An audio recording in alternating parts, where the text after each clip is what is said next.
wuxuu farmaajo u sheegay xildhibaanada isaga ku beesha ah. madaxweynaha Soomaaliya Maxamed Cabdullaahi Farmaajo ayaa waxa uu shir gaar ah la yeeshay siyaasiyiinta isaga beesha ku ah.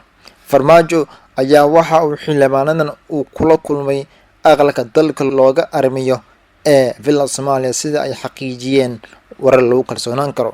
warbixinada ayaa qeexaya in shirkan diiradda lagu saaray xaaladda siyaasadeed ee dalka gaar ahaan arrimaha doorashada. xogta la helayo ayaa muujinaysa in Farmaajo uu madasha ugu jeesjeesay siyaasiyiinta mucaaradka ku ah dowladdiisa.